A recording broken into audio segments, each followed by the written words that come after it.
ఇవన్నీ మీ ఆశీర్వాదంతో మీరు అండగా నిలబడి ఆనాడు 2023 డిసెంబర్ 7 నాడు ప్రజాపాలనను మీ ఆశీర్వాదంతో అధికారం చేపట్టి ఉప ఎన్నికలు జరిగితే కంటోన్మెంట్ అయినా జూబ్లీ హిల్స్ అయినా మీరందరూ అండగా నిలబడి గెలిపించబట్టే ఈనాడు ప్రజాపాలన ముందుకు సాగుతుంది. భవిష్యత్తులో మీరు ఇదే విధంగా అండగా ఉండాలి.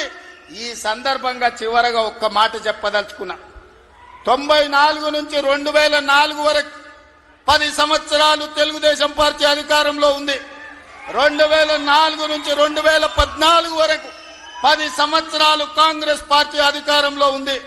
2014 నుంచి 2024 వరకు బీఆర్ఎస్ అధికారంలో ఉంది.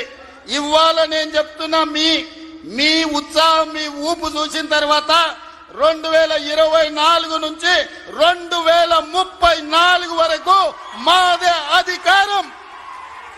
సంక్షేమాన్ని, అభివృద్ధిని అంతర్జాతీయ స్థాయికి తీసుకెళ్లే బాధ్యత మేము తీసుకుంటాం.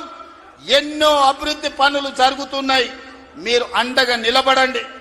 హైదరాబాదు నగరాన్ని అంతర్జాతీయ స్థాయిలో అభివృద్ధి చేయడానికి మేము ప్రయత్నం చేస్తున్నాం.